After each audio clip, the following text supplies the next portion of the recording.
সীমাবদ্ধ থাকেনি। কয়েকটা ঘটনার কথা আমি সকালের ভিডিওতেই বলেছি, আরও কিছু ঘটনা আমাদের সামনে এসছে। এই যে ঘটনাগুলো ঘটছে এগুলোকে গুরুত্ব দিয়ে দেখা দরকার, এবং আমরা এই প্রশ্ন করতে পারি এই ঘটনাটা কি চক্রান্ত, কারা করছে সেই চক্রান্ত, বা এই ঘটনাগুলো কিসের লক্ষণ সেটা হিসাবে দেখতে হবে। 32 নম্বর ভেঙে গুড়িয়ে দেওয়ার মধ্যে এক ধরনের প্রতীকী ব্যাপার আছে, কোনো সন্দেহ নেই। এবং কেউ কেউ আবার এটাও বলার চেষ্টা করেছেন 6 মাস পর আবার এই কাজটা করাটা কেমন দেখায়, কারণ এখন ক্ষমতায় একটা সরকার আছে যেটা শেখ হাসিনাকে যারা বিতাড়িত করেছে, এটা তাদের সরকার, তাদেরকে রিপ্রেজেন্ট করে, যে সরকার অনেক কিছু করতে পারে বা সব কিছুই করতে পারে। সেই সরকারের সময় এটা হওয়া ঠিক হয়েছে কিনা আমি আমার ঠিক বলিয়েছি, জানিয়েছি। আমি 32 নম্বর পর্যন্ত অ্যাকসেপ্ট করি, কিন্তু গতকালই ওই ভিডিওতে আমি যোগ করেছিলাম, হালকা একটু কথাও বলেছিলাম। 3টা ঘটনা। সুধা সদনে আগুন দেয়া হয়েছিল, শেখ হেলালদের বাড়ি মানে শেখ মুজিবুর রহমানের ভাই শেখ হাসিনার চাচার বাড়ি, শেখ হেলাল তার চাচাতো ভাই, এবং তাদের যে বাড়ি যেটা আওয়ামী লীগের ওই অঞ্চলের ক্ষমতার কেন্দ্র, সেটার উপরে হামলা হয়েছে, ভাঙচুর হয়েছে শেখের বাড়ি। নট অনলি দ্যাট, জনাব হানিফ কুষ্টিয়াতে আওয়ামী লীগের যুগ্ম সাধারণ সম্পাদক ছিলেন, তার বাড়িও ভেঙে দেওয়া হয়েছে। এটা গতকালই আমি জেনেছিলাম। আজ সকালে আরও কয়েকটা খবর চোখের সামনে পড়ে, আমি হেডলাইনগুলো পড়ি।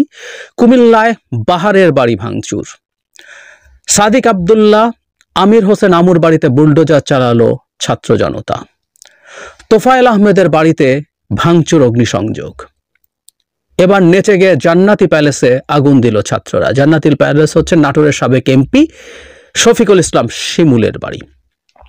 আমি জানি না এর মধ্যে আরো ঘটনা আছে কিনা, থাকতে পারে। মানে দেশে বিভিন্ন জায়গায় আওয়ামী লীগের নেতাদের বাড়িতে ভাঙচুর এবং আগুন জ্বালানো হলো। আমরা 5 অগস্টের পর একটা অবিশ্বাস্য কীর্তি স্থাপন করেছি, এটা সারা পৃথিবীতে ভবিষ্যতেও আমি মনে করি আলোচনা হবে। সেটা হচ্ছে শেখ হাসিনার পতন এবং পালিয়ে যাওয়ার পর শেখ হাসিনা বা তার দলের অন্য লোকরাও রাইটলি তার অনুমান করেছিলেন কয়েক লাখ না হলো হাজার হাজার মানুষজন হত্যাকাণ্ডের শিকার হবেন, এটা তারা মনে করেছিলেন। কারণ প্রত্যেক পর্যায়ে আওয়ামী লীগের পান্ডারা, ডাকাতরা, আওয়ামী লীগের বর্বররা অকল্পনীয় নৃশংস অত্যাচার চালিয়েছিল প্রতিপক্ষের উপরে, বিশেষ করে বিএনপি এবং কিছু ক্ষেত্রে জামায়াতের উপরে। ফলে তার প্রতিশোধের মুখে তারা পড়বেন। প্রতিষ্ঠান বা বহু বাড়িঘর তো ধ্বংস হবেই, প্রাণে মরে যাবেন বহু মানুষ। কিন্তু 5 আগস্ট এই ঘটনাটা সেই অর্থে তেমন কিছুই হয়নি। ইভেন এই ধরনের পরিস্থিতি যখন দেশে সরকার নেই, পুলিশ নেই, সেই পরিস্থিতিতে দেশে কোনো নৈরাজ্য নেই, কোনো চুরি ডাকাতি কিচ্ছু অলমোস্ট হয়নি, এবং টার্গেটেড 2-1টা আওয়ামী লীগের ওপরে, আওয়ামী লীগের প্রতিষ্ঠানের উপরে হামলা হয়েছে। এই একটা নজির আমরা স্থাপন করেছিলাম। আমি আবারও বলছি এটা একটা স্টাডির বিষয় হয়ে থাকবে, কিন্তু সেই জায়গা থেকে আমরা বেরিয়ে পড়লাম। আমি জানি কেউ কেউ বলবেন, এবং এই কথা বলার কারণে আমাকে আওয়ামী লীগের দালালও বানিয়ে দিতে পারেন, আমি আরেকটু দালাল বানাতে পারেন, সেই জন্য একটা ক্লুও দেই। 5 আগস্ট শেখ হাসিনার পতনের পর প্রথম যে ভিডিও এবং দ্বিতীয় যে ভিডিও, দুটোতেই আমি এক্সক্লুসিভলি বলেছিলাম কোনোভাবেই আওয়ামী লীগের স্থাপনা, আওয়ামী লীগের লোকজন, তাদের ওপরে হামলা করা যাবে না, আমাদের উচিত হবে না। আমরা বিচার চাই, শেখ হাসিনা সহ তার সব দোষরদের বিচার চাই, এবং বিচারের মাধ্যমে যা যা হওয়া দরকার সেটাই চাই। আমি জানি না আপনারা কিভাবে নেবেন। আওয়ামী লীগের উপরে কোর্টে আওয়ামী লীগের বিভিন্ন লোকজনকে যখন আনা হলো, যখন হামলা হলো ফিজিক্যালি, আমি সেটাও প্রটেস্ট করেছি, খুবই উত্তপ্ত অবস্থায়, ঝুঁকি নিয়েও করেছি। আমি এখনো তাই বলছি। কেউ কেউ বলবেন যে এই বাড়িগুলো আওয়ামী লীগের, যেমন যাদের নাম বললাম একজনও ভালো মানুষ নয়, প্রত্যেকে শেখ হাসিনা, এক একটা ওই এলাকার শেখ হাসিনা, প্রত্যেকজনই বর্বর মানুষ। তোফায়েল আহমেদকে আমি বর্বরই বলছি। ওনার এই দেশের ইতিহাসে, এই দেশের বহু সংগ্রাম লড়াইয়ের ইতিহাসে অনেক গুরুত্বপূর্ণ অর্জন থাকলেও শেষে তিনি আওয়ামী বর্বরে পরিণত হয়েছিল। প্রত্যেকে বর্বর, এটা নিয়ে আমি কোনো ডিবেট করি না, কিন্তু তার বাড়ি ভেঙে দেয়। কেউ কেউ বলবেন এই বর্বররাই তো আওয়ামী লীগের ক্ষমতার প্রতীক। সমস্যাটা কোথায় দাঁড়ায় তাহলে? সমস্যাটা দাঁড়ায় হচ্ছে কোন জায়গায় আমরা তাহলে থামবো, কাকে আমরা প্রতীক মনে করব না। একটা গ্রামে যে লোকটা আওয়ামী লীগ করে, সেই লোকটাও কিন্তু বহু মানুষের উপরে টর্চার করেছে, পিটিয়েছে, মামলা দিয়েছে, জেলে পাঠিয়েছে, চাঁদাবাজি করেছে, মেয়েদের উপরে নানান রকম হয়রানি করেছে। সো সেও তো আওয়ামী লীগের একটা ক্ষমতার প্রতীক। সো ওই এলাকারও এবার ওকে ওর বাড়িতে আগুন জ্বালিয়ে দাও, ভেঙে দাও, তাই কি করব? কারণ তার কাছে ব্যাপারটা অতটুকু পর্যন্ত। ফলে এটা খুবই সাবজেক্টিভ, এবং সেই কারণে যে কেউ যে কাউকে ওর মধ্যে ওই সংজ্ঞার মধ্যে ফিট করে নিতে পারেন, এবং সেখানে এই তাণ্ডব চালাতে পারেন। এবং একটা আহ্বান আছে, আমি গতকালই জানি, মানে আজকে সকালের ভিডিওতেই আপনাদেরকে বলেছিলাম, যেন হান্নান মাসুদ গুরুত্বপূর্ণ একজন ছাত্র সমন্বয়ক, উনি এখন বৈষম্য বিরোধী ছাত্র আন্দোলনের মুখ্য সংগঠক বা এরকম কোন একটা পদে, উনি খুবই সিগনিফিক্যান্ট একটা পদে আছেন, যিনি আওয়ামী লীগের সব মন্ত্রী এমপিদের বাড়ি টাড়ি দখল করে সেখানে শহীদদের জন্য আবাসস্থল নির্মাণ করতে বলছেন। মানে শহীদদেরকে ডাকলেই এক ধরনের আবেগীয় সুরসুরি দেয়া যায়, তাই এটা অনেকেই করছেন, কিন্তু মূল আহ্বান হচ্ছে ওগুলো ভেঙে ফেলা। তার মতো দায়িত্বশীল জায়গা থেকে এটা করা হয়েছে। আমরা জানি না বৈষম্য বিরোধী ছাত্র আন্দোলন কি বলবেন, এটা তার ব্যক্তিগত ব্যাপার, বা ছাত্রদের অন্যান্য যেসব সংগঠন আছে, নাগরিক কমিটি, তারাও কি তাই বলবেন, কিন্তু আমরা এর স্পষ্ট নিশানা দেখতে পাচ্ছি। বেশ কয়েকটা ঘটনা, 8-10টা ঘটনা হয়েছে এই 32 নম্বরের বাইরে, যেগুলো আসলে একটা এনার্কি তৈরির চেষ্টা মনে হবে, এবং এনার্কি আছে এটা বোঝা যায়। ধানমন্ডি 32 এই প্রশ্নটা সিরিয়াসলি আছে যে একটা দেশের মানে রাজধানীর প্রাণ কেন্দ্রে যখন এরকম একটা ঘটনা ঘটে, তার আইন শৃঙ্খলা রক্ষাকারী বাহিনী কিছু করেনি। It's a very tough decision. আইন শৃঙ্খলা রক্ষাকারী বাহিনী কি হাজার হাজার লাখ লাখ জনতাকে ঠেকাতে যাওয়া ঠিক হতো? সেনাবাহিনী ছিল, সেনাবাহিনীর মুখোমুখি দাঁড়ানো ঠিক হতো? আবার এট দ্য সেম টাইম এই প্রশ্ন কেউ করতে পারে, এরকম একটা ঘটনা যখন ঘটছে, মানে ওই 5, 6, 7 যখন সরকার ছিল না তখন ঘটা এক জিনিস, আর এখন যখন একটা সরকার 6 মাস পর যে তার ক্ষমতা অনেকটুকুই সুসংহত করেছে, সে এটা করতে পারলো না, প্রশ্ন তুলছে। আমি আবারও বলছি, 32 নম্বরটাকে আমি ছাড় দিলাম। What about others?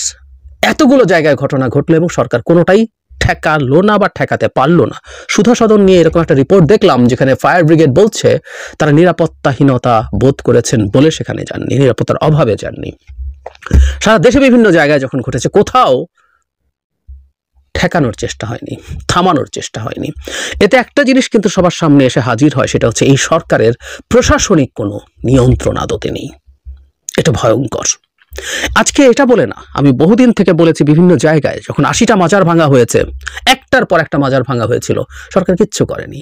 শেষ পর্যন্ত এই সংখ্যা 80, 81, 82টাতে চলে গেছে, কারণ সরকারের স্টেপ নিতে পারেনি। ফলে দুটো ন্যারেটিভ দাঁড়ায়, এই সরকারের অ্যাডমিনিস্ট্রেটিভ ক্যাপাবিলিটি নাই, সো এটা কিসের সরকার, ও ক্ষমতায় থাকবে কেন? একই সাথে বাংলাদেশ এক্সট্রিমিস্ট ইসলামিস্টদের দ্বারা দখল হয়ে গেছে। এরকম আরো ঘটনা আছে, ফুটবল খেলা বলি আমরা, অভিনেত্রীদের শোরুম উদ্বোধন বলি, আর গতকাল যা হলো এটাকেই প্রমাণ করে। তাহলে আমরা কিসের লক্ষণ, কিসের উদ্দেশ্য, কিসের ষড়যন্ত্র যদি বলি, এই সরকারকে অক্ষম দেখানোর একটা মানে চর্চা বা সুনির্দিষ্ট পরিকল্পনার পার্ট বলে এখন আমরা এটাকে পড়তে চাই। অন্তত এই সন্দেহটা আমরা জারি রাখবো।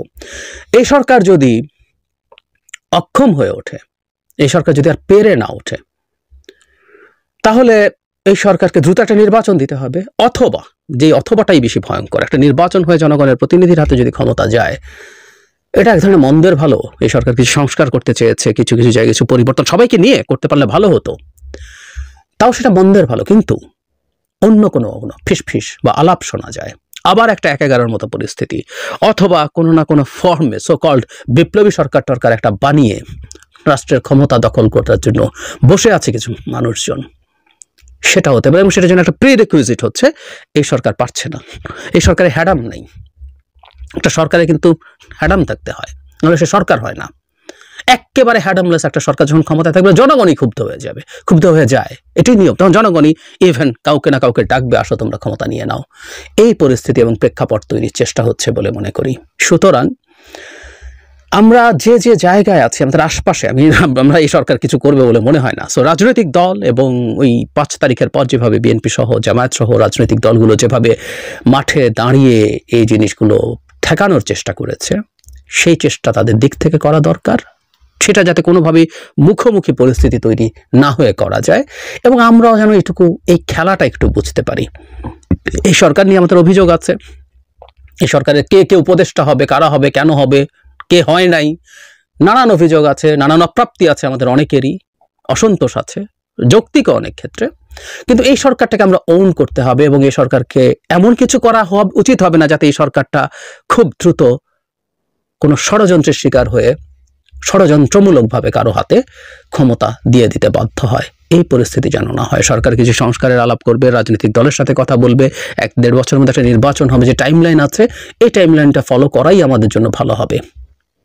এর আগে কোনো কিছু ঘটা খুব ভয়ঙ্কর। সুতরাং আমরা যেন এই জিনিসগুলোতে হাততালি দিয়ে আমরা উস্কে না দিই। আমাদের মধ্যে বেসিক ইনস্টিংক্ট প্রতিশোধ পরায়ণতা আছে। আমাদের উপর যে বিভৎস অন্যায় অত্যাচার আওয়ামী লীগ, শেখ হাসিনা এবং তার বিভিন্ন প্রতিনিধিরা, প্রত্যেকে এক একজন এলাকার শেখ হাসিনা, আমরা জানি প্রত্যেকে একই সমান বর্বর, জাস্ট এক একজনের ক্ষমতার চৌহদ্দিটা ভিন্ন। একজনের পুরো দেশে, কারো হয়তো একটা উপজেলায়, কারো হয়তো একটা জেলায়, কারো হয়তো একটা গ্রামে, কারো একটা ইউনিয়নে। প্রত্যেকে এক একজন শেখ হাসিনা, প্রত্যেকে এক একজন বর্বর অসভ্য, কোনো সন্দেহ নাই। কিন্তু তারপরও আমাদের বৃহত্তর দেশের বৃহত্তর স্বার্থে, আমাদের গণতান্ত্রিক উত্তরণের জন্য আমাদের খুব সতর্ক হতে হবে। এই মুহূর্তে এই ধরনের পদক্ষেপ বন্ধ করতে হবে। এবং আমি বৈষম্য বিরোধী ছাত্র আন্দোলনের পক্ষ